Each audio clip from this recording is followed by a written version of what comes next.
Vince Taylor was rock's great pretender. He wanted to be the king of rock, the messiah even, but instead he became a character so fantastical that David Bowie added almost nothing when he created his alien pop star Ziggy Stardust. Vince Taylor was this nightmare of a guy. And the guy was right out of his tree. I can't remember if he said he was an alien or the son of God, but he might have been a bit of both.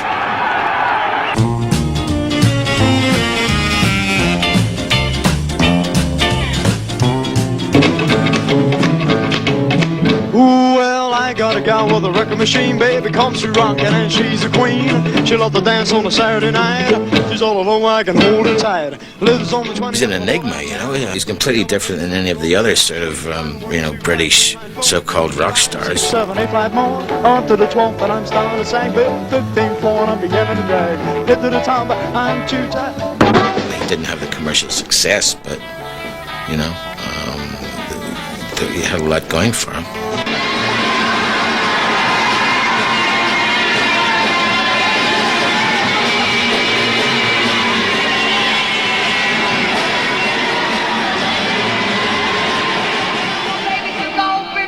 In the late 50s, when Americans were rocking the world, Vince Taylor thought he would have little to fear from Britain's homegrown heroes like Tommy Steele, and conned his way into London's rock scene.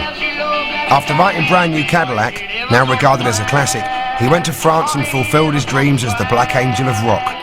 But when he first turned up in Soho, it was as an American rock and roll star.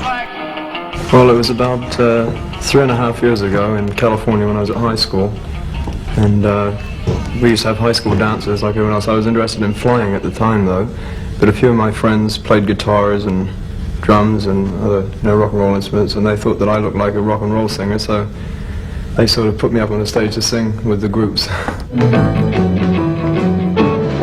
Well, now, honey, I love you too much. I need your loving too much. In London, the music scene revolved around the Two Eyes Coffee Bar, which was responsible for discovering many of Britain's finest rock and roll talent. All musicians hang out there, among them pioneer rocker Rory Blackwell. Too much. So many people started there, the Shadows, oh God, and the best rock and roller of them all, Vince Taylor. He was an American lad, actually, and he couldn't do any good over there. And then he came across to England.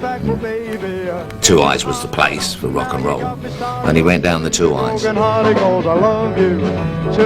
resident drummer at the Two Eyes was Brian Bennett, who later became one of the Shadows. Whilst we were resident down there, this guy turned up, Vince Taylor and his manager, and he had the sort of like jet black hair, and he looked really cool. He had button-down American shirts, which we couldn't get in those days. We thought he was an American, and they wanted to form a band, which we did, and we went to rehearsals and things like that. Leave me broken hearted 'cause I love you too much. Well, the next number the boys and I'd like to do for you is called Bebopalula. Well, Bebopalula, she's my baby. His button-down shirts and accent achieved the desired effect, but in fact he was English. Born in Isleworth, West London as Brian Holden, his family emigrated to California when he was 10. He came back to the UK with a new name, Vince, taken from the Elvis character in Jailhouse Rock. I always used to think he came from the States, the way he spoke, but I believe he didn't. I think he came from up north somewhere, as far as I know.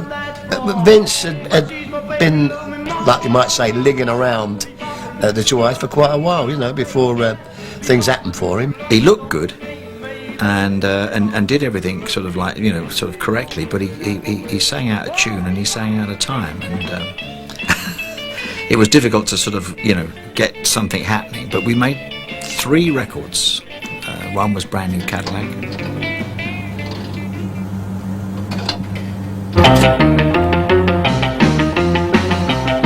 Well, my baby drove off in a brand new Cadillac. They were good records, and the reason they were good records is like nowadays a lot of people go in the studio and try things out. It's comfortable and they can be in there for weeks until they get it right, whereas we would practice all day long on the Two Eyes, and once you got it right on the floor, sounding right, then you'd go in the studio, stick a few mics up, and it was like you'd go, and you had this, there was a sort of a raw energy. We'll never agree. Cadillac, car, cat, Brand New Cadillac, written by Vince, and Right Behind You Baby were great jukebox hits that didn't make the charts. His group, the Playboys, fed up with his lack of success, jumped ship and were promptly hired by Marty Wilde. Luckily for Vince, drummer Bobby Woodman had just been fired from Marty's Wildcats and found himself in the Two Eyes in search of a new gig. Who walks in is Vince Taylor. Oh, hello, Vince, because I knew Vince by now, and he knew me because we'd bumped into each other occasionally. I was Marty Wilde, and then I was Billy Furey's drummer, so he knew I was like in with the big boys. 10 minutes later, I'm looking for Playboys. You want a job? No auditions, no nothing. Right, you've got the job.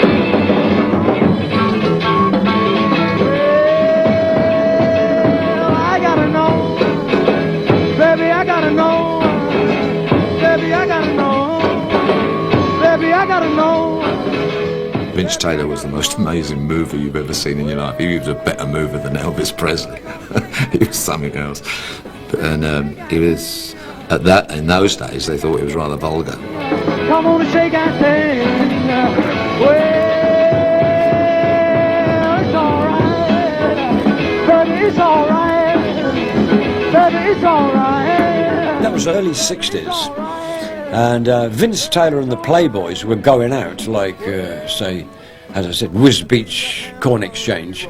30 quid, that's what they cost. We was getting £3 each, and Vince was getting about 15, about a tenner, something like that. Every time I kiss your sweet lips, I can feel my heart going flip, flip. We slept in one little room with 5 mattresses on the floor, very, very uncomfortable. And like on these tours, if we pulled a bird, there's no way we could bring them back to sleep with that night.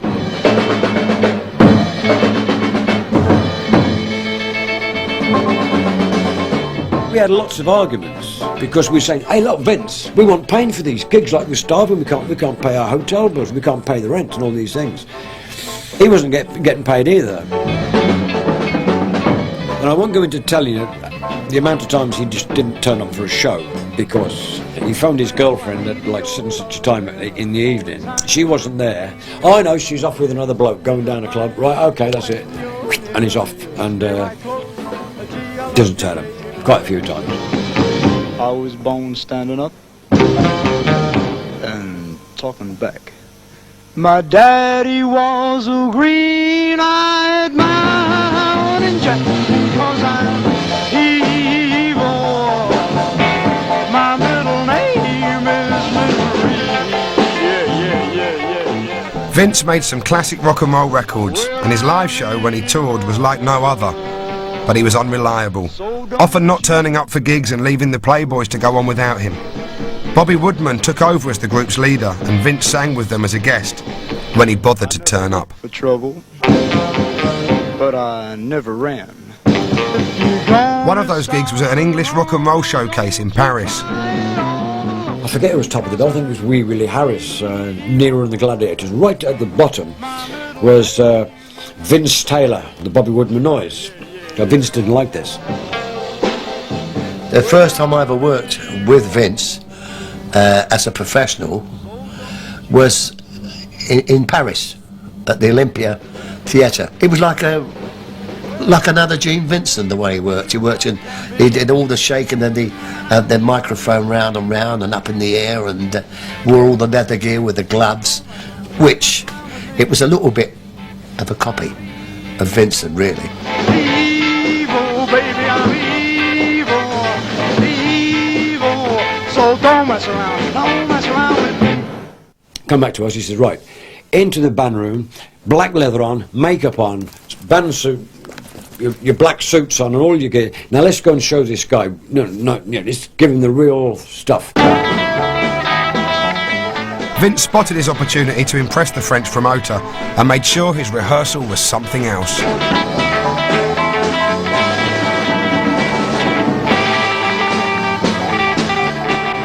Did his like 12 minutes and said, okay, is that all right, sir? And went to walk off.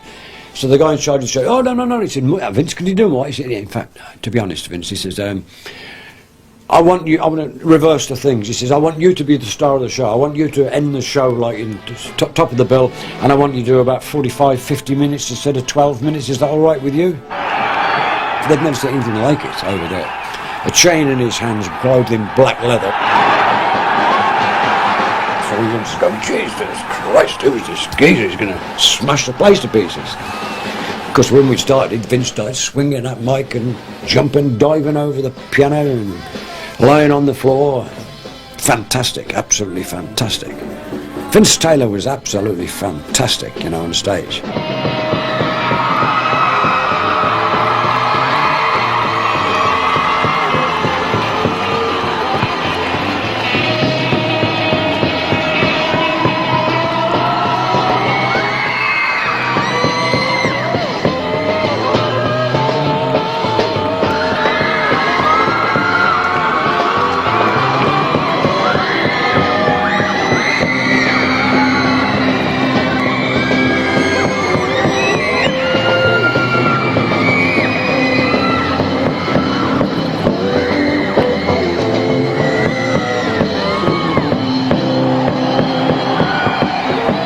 After putting on a show like this, it was no wonder he was signed by Eddie Barclay to France's top record label. Vince, jump on the chair, yes, I'm going to be a star again, man. Woo, come on, everybody.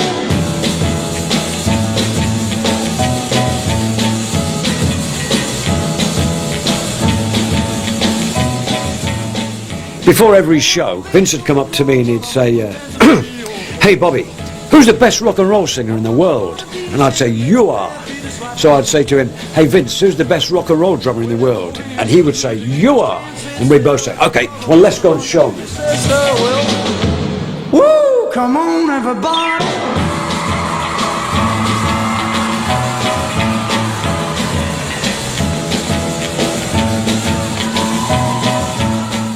We'd only been there, 2 months, and we was top of the bill. At one time, the fans were going so wild that there was plaster falling down from the circle. I'd have to check the balcony because I was afraid the balconies are going to collapse and kill all these people in the stalls.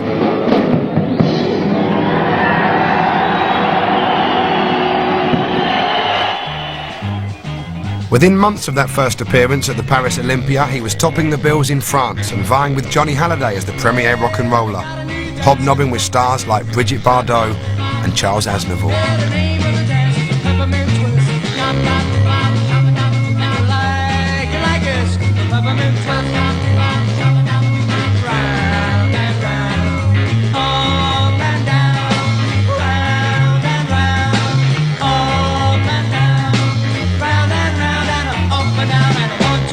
Kick, 1, 2, 3, jump.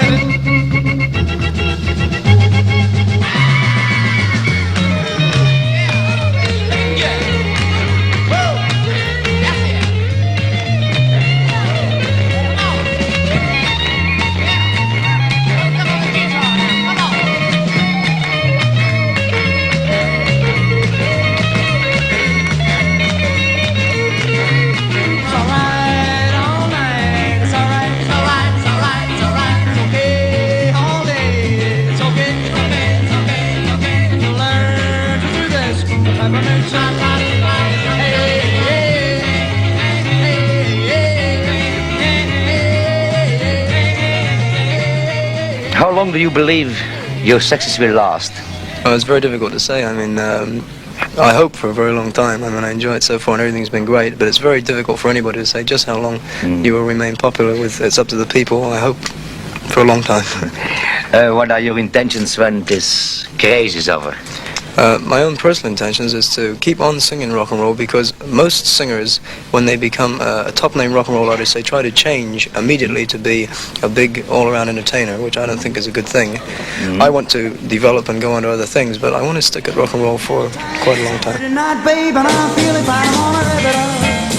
November 1961, just 4 months after his Paris debut, Vince Taylor was booked to top the bill of a mammoth rock and roll festival at the Palais des Sports. Well, now I got me a date and I won't be late. I pick her up in my 88, shag on down by the social hall. Jump starts jumping, gonna have me, gonna wrap it up, gonna rock it up, gonna shake it up, gonna ball it up. All the papers said Vince Taylor caused this great big riot at the Palais des Sports. The audience had come to see Vince Taylor. Vince Taylor was dressed, my drums were set up, we was all ready to go on. But the group that came on before us, which was Danny Rivers and the Chasse Sauvage, they came on, and this Dick Rivers, he wore the same costume as Vince Taylor, but in blue. The audience knew he was copying Vince Taylor, and the riot started with them ripping the seats and throwing up at Dick Rivers. Get off, you're copying Vince Taylor, let's have Vince Taylor on. But Vince Taylor never sung one note on that show. Just got paid a fool about my money, don't try to save. Heart says go, go. Have a time cause it's Saturday night, babe, and I feel fine. I'm gonna rev it up, gonna rock it up, gonna shake it up, gonna ball it up. I'm gonna rev it up at the ball tonight.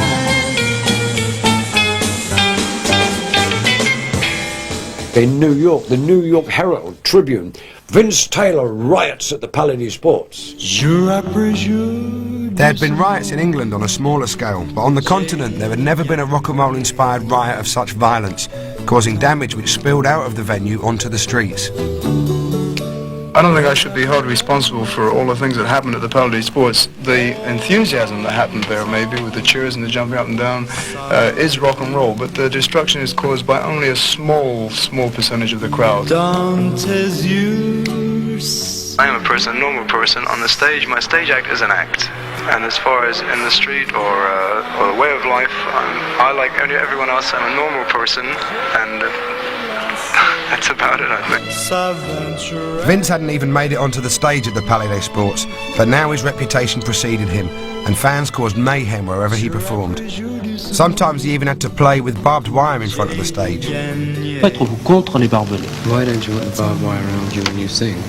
Well, rock and roll is an excitable music. It's a kids' music. It's for young people. If they want to enjoy themselves, I think they should enjoy themselves. Besides that, with barbed wire, if they get excited, they may get hurt. So, I don't like it at all.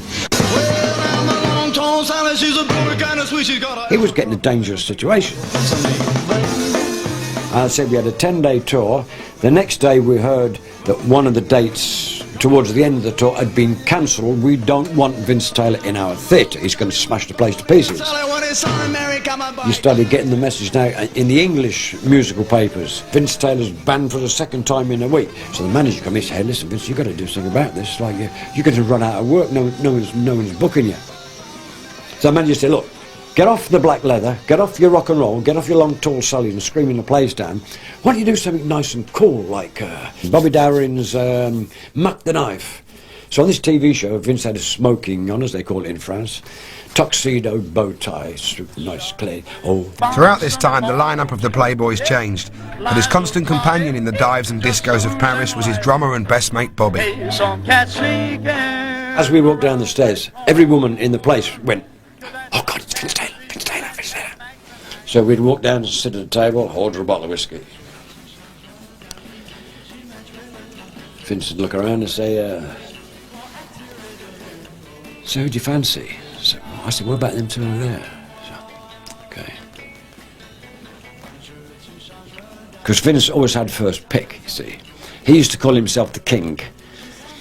He said, I'm the king, you're only the prince. So. And then Vince would look across at somebody and say, easy as that to pull. Being so close to the star had certain disadvantages. I said, hey Vince, where was you last night? He said, do you want to know where I was last night? He said, I'll tell you where I was last night. He said, you know your girlfriend Kim? I said, yeah. He says, well, I took her back to my place and I slept with her. And she was gorgeous. He says, but you can have her back now. Because, you know, it just goes to prove that you are only the prince and I'm the king. And whatever you have, I can have. Vince was top of the French pops for the next 3 years, sharing the bill with Gene Vincent and mixing with the Beatles when they played in Paris. But Vince remained as unreliable as ever. The band hadn't been paid, and on the eve of a gig at the Locomotive Club, he was sent to London to collect their money. Look, Vince, we're absolutely broke. We can't afford to pay the hotel, but we're embarrassed to walk through the concierge because they're asking us for money. We're starving. Just please get back with this money. Be back tonight, mate. Be back tonight. Right, so that night he doesn't come back. The next day he doesn't come back. The next day he doesn't come back. While on this important errand, Vince was unsurprisingly sidetracked. Please tell me when you go. Vince was invited to a party, and somebody connected with this party come up to Vince and said, hey, ever tried LSD? Acid. So Vince said, well, no, what's that? Oh, you take, hallucination, you can fly, you can do this, and you go... So Vince said, well, that sounds pretty interesting, yeah, how much is that? When you're moving right up close to me, well, that's when I get the shakes all over me. So Vince Taylor took one of these things, one of these acid things, steamed out on a trip, thought he was fantastic, said, I've got another one, and then steamed again, and got another one, and steamed again. Shaking all over. And apparently, most of the money that he went to England to get, Vince bought like £200 of this LSD and kept on taking it for like 2 or 3 days, and was still taking it when he got back.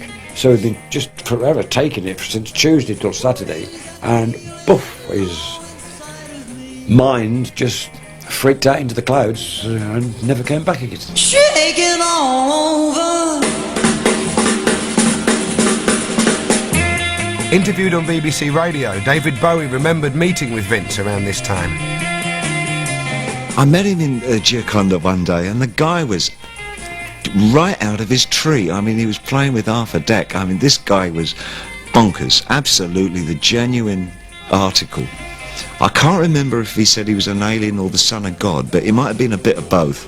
Well, you make me shake it and I like it, baby. Well, shake it, shake it, shake it. Just hours before the band were due on stage at the Locomotive, Vince Taylor arrived back in Paris. He's not going to come, he's not going to come, he's not going to come. About 6 o'clock, the door opens and Vince Taylor walks in. My God. His shoes were absolutely filthy. He'd got long hair, and he hadn't combed it for about a week. He hadn't shaved for a couple of days, and he was carrying in his arm this roll of material. It was like a purple, satiny coloured material, and it was all sitting around. And he just walks in, and we knew something was wrong. He just looked at us. He said, "You think I'm Vince Taylor, don't you?" Well, I'm not. He says, "My name is Matthews. I'm the son of Jesus Christ." And he had a bottle of wine in his hand, a bottle of Matthews wine. He had a bottle of pills in his pocket. And he's died down a bit, so I said, "Right, Vince, you know we've got a gig tonight, don't you?" "Oh, yes, that's why I'm back, that's why I'm back," he said, "that's why I'm back." But just a minute, we're sorry to ask you this, Vince, but you went to get us some money, right? The hotel bill, we haven't eaten for 3 days, like we're starving. Like, please, have you got any money? You've got the money.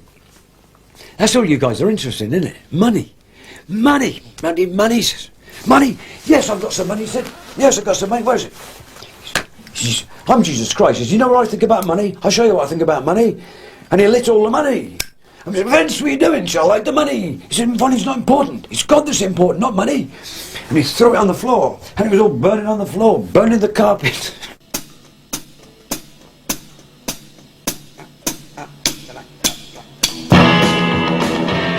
Next morning we got up. Vince comes downstairs. Oh, he's combed his hair and he's shaved, cleaned his shoes, got his black leather gear on. Comes down, normal as anything. So off we go. Oh, thank God Vince is all right. So off we go down the door. And there's a poster outside the door. So as we're walking in, Vince Taylor looks at that, takes out one of these felt pens out of his pocket, crosses out Vince Taylor and writes Matthews. And we went, oh my God, here he goes again. Anyway, walks in, still with black leather, bit of makeup on, lovely. And he always had a big jug of water, and it was water. So we started off, dun, dun, dun, come on everybody. Dun, dun, dun, dun. Now you just keep on going till he's ready to come in. So he comes out on stage and gets this glass of water in his hands. Then he walks off the stage and he walks into the audience, and it's not a seated audience, so they're sitting on the floor. And he walks on to every single person, water in his hand. God bless you, my son. God bless you, my son. God bless you. God bless you. God bless you. All the way. God bless you. God bless you. Bless you, my son. Bless you. This performance has passed into rock folklore, retold over the years. Among those who heard the incredible story was David Bowie. He'd gone on stage without his band, but dressed in white robes, and told everybody that indeed he was the coming Messiah, and he just got booed off. I mean, they just went mad, and it was like the end of his career. A few years later, I was walking along Old Compton Street, and I heard somebody saying, I'm Jesus Christ, I'm Jesus. And I looked across the road, and I saw this guy with this black beard. And I looked again, and it was Vince Taylor. And that one day, I remember on Tottenham Court Road, he dragged out this world map, and we were crouching on all fours outside Tottenham Court Road tube station, and he was showing me where all the aliens had their bases throughout under the Arctic, and like in this mountain, and there's people stepping over our map, and I think, what the hell am I doing in the middle of Russia with this bonkers American looking at the map of the world, and he's telling me, and I thought, there's something in this, I'm going to remember this. This is just too good. He was the knives with God-given eyes, and he took it all too far.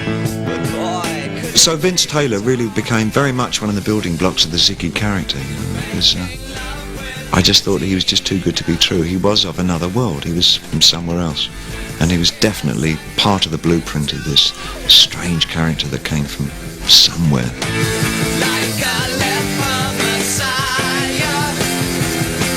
When the kids had killed the man, I had to break up the band. Bowie's incarnation as Ziggy Stardust later delighted audiences, but Vince Taylor's own career went into decline. The venues got smaller, and finally he moved to Geneva. Short of money, he took a job at the airport. But the desire to perform never left him. Everybody in the wholesale block, hands to do the jailhouse rock. Bottom of the pants and a saxophone, little Joey blowing on the side trombone. The drummer boss from Illinois with crash boom band. All around the section was a pine pole gang. Let's rock, everybody, let's rock. On the 27th of August 1991, Vince Taylor died of cancer. He was a cleaner at Geneva Airport.